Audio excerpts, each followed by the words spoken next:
बूजो का गांव। बंगाल नामक प्रदेश में अनेक पहाड़ियों के बीच में एक ऐसा छोटा सा गांव था। इस गांव में लगभग 20 पुरुष और 20 महिलाएं वर्षों से अपना जीवन यापन कर रहे थे। इस परिवार में कई छोटे बच्चे और लड़कियां एक साथ रहते थे। आपस में मिलजुल कर कई सारे त्योहार मनाते थे। इन परिवारों का व्यवसाय कृषि और पशुपालन था, इसलिए उन्होंने अपने घर में गाय, भैंस, बकरी जैसे जानवरों को अपनी जान से ज्यादा पाल रखा था। एक 7 साल का बच्चा बूजो रोज सुबह उठकर जानवरों को अपने माता पिता के साथ पहाड़ियों के बीच खुले वातावरण में चराने ले जाता था। इस क्रिया में बूजो प्रतिदिन अपने माता पिता से कितने ही प्रश्न करता। लोग उसे प्रश्न पूछने वाला बूजो कहते।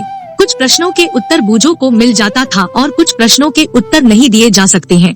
इस प्रकार बूजो अपने परिवार के साथ पहाड़ों में हंसते खेलते अपना जीवन व्यतीत कर रहा था। एक दिन उत्सव की रात्रि में जब गांव के सभी सदस्य हर्षोल्लास से उत्सव मना रहे थे, अचानक वहां गांव में बाघ आ गया। बाघ ने जानवरों का शिकार किया और निकल गया।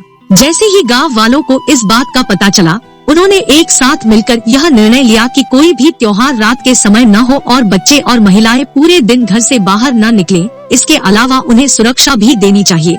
घर के चारों ओर लकड़ी का एक बड़ा जाल लगाकर यह निर्णय लेने के बाद पुरुषों को छोड़कर सभी ग्रामीण दिन के दौरान बाहर नहीं आ रहे थे और अपने घर के चारों ओर लकड़ी का एक बड़ा जाल बिछाया, ताकि बाघ जैसे शिकारी जानवर अंदर के इंसानों और जानवरों का शिकार न कर सके। बूजो के घर में एक छोटा सा तालाब था जिसमें एक छोटी सी केसरिया रंग की मछली थी। उसे देखकर बूजो अपना दिन पसार करते थे। इस तरह दिन बीतते गए। बूजो दिन भर घर पर रहकर थक गया। उसे बाहर खुले में खेलना, दौड़ना और अपने पालतू जानवरों के साथ पहाड़ी चढ़ाई पर जाना याद आ गया। लेकिन अपने पिता के वादे के मुताबिक वह घर से बाहर कदम नहीं रख सका। एक सुबह बूजो ने अपने के घर की खिड़की खोली और सामने की पहाड़ी पर चला गया। कुछ समय बाद उसकी माँ को पता चलता है कि बूजो घर पर नहीं है, तो वह उसे खोजने निकल पड़ती है। बूजो कहकर वह उस पहाड़ी पर पहुँच गयी। वहाँ एक पेड़ पर बूजो फल खा रहा था। यह देख बूजो की माँ ने उसका हाथ पकड़ लिया और घर ले आई और घर में एक जगह बांध दिया, ताकि बूजो घर से बाहर न निकल सके। बूजो की माँ ने उस रात बूजो के पिता को यह सारी घटना बताई। इसलिए उसके पिता ने बूजो की कमर में एक छोटी सी घंटी बांधने का फैसला किया, ताकि शायद बूजो घर से निकले तो आवाज का पता चल जाए। यह सोचकर उसके पिता ने बूजो की कमर में घंटी बांध दी। कुछ दिनों के बाद बूजो का एक मित्र जोरू उसके घर आया। बूजो घर में खेलता था। जोरू की कमर में घंटियों वाला बेल्ट भी था। जोरू ने बूजो से कहा कि चलो सामने की पहाड़ी पर जाकर फल खाते हैं और वहाँ झील में मछलियाँ पकड़ते हैं, झील में नहाते हैं, मस्ती करते हैं और साथ में खेलते हैं। लेकिन बूजो ने कहा कि अगर हम यहाँ से निकलेंगे तो शोर होगा और पता चलेगा कि हम बाहर जा रहे हैं। जोरू ने कहा चलो बेल्ट हटाते हैं और चुपचाप घर से निकल जाते हैं। बूजो ने कहा कि मेरे पिता ने मुझसे कहा था कि अगर हम कमर का पट्टा हटाएंगे तो हम मर जाएंगे। जोरू ने बेल्ट उतार दी, लेकिन वह मरा नहीं तो बूजो को भी यकीन हो गया कि कुछ नहीं होगा। दोनों दोस्तों ने अपनी अपनी कमरबंद उतारी और चुपचाप घर से निकल गए। दोनों दूर पहाड़ी पर पेड़ों के फल खाते हुए झील में मछलियों के साथ खेल रहे थे। बहुत दिनों के बाद घर से निकलते ही दोनों दोस्त खूब मस्ती कर रहे थे। अचानक झील के सामने एक जानलेवा और भयानक बाघ आ गया। उधर बूजो और उसके दोस्त जोरू की माँ को पता चल गया, तो वे गांव के सभी आदमियों की मदद से बूजो और जोरू को गांव के बाहर खोजने निकल पड़े। बूजो और जोरू की रक्षा के लिए बूजो की माँ ने अपने साथ एक धारदार हथियार ले लिया। बूजो की माँ ने ढूंढते ढूंढते आखिरकार झील तक पहुँच ही गयी। अपने बच्चों को स्वस्थ देखकर भयभीत बूजो की माँ को कुछ शांति मिली, लेकिन एक भूखा बाघ उसके भोजन के लिए बच्चों के सामने खड़ा था।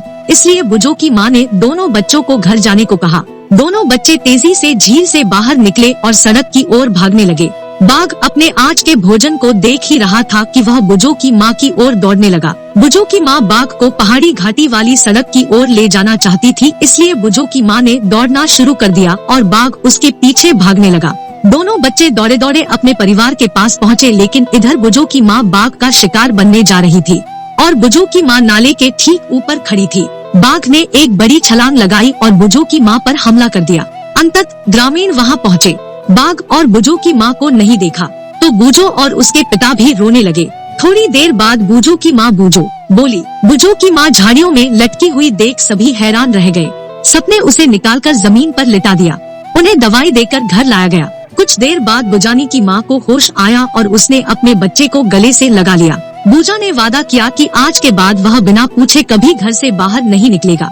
उसके मित्र जोरू ने भी प्रतिज्ञा की कि वह अपने माता पिता की आज्ञा का पालन करेगा और उसे बताए बिना कहीं नहीं जाएगा। दोनों मित्रों ने कहा कि तुम जो करोगे वह हमारे लिए ठीक होगा, तुम जो कहोगे हम करेंगे। दोस्तों, इस कहानी से हमें यह सीख मिलती है कि माता पिता और बड़ों की बात माननी चाहिए। जैसा वे कहते हैं वैसा करो, और वे जो कुछ भी कहते हैं वह हमारे भले के लिए होता है। माता पिता कभी नहीं चाहते कि उनके बच्चे पीड़ित हों, इसलिए माता पिता और बड़ों का आदर करना चाहिए और उन्हें प्रसन्न करना चाहिए। ऐसी ही रोचक कहानी सुनने के लिए हमारे चैनल को सब्सक्राइब जरूर करें और वीडियो अच्छी लगी हो तो लाइक और शेयर जरूर करें। मिलते हैं फिर एक नई रोचक कहानी के साथ।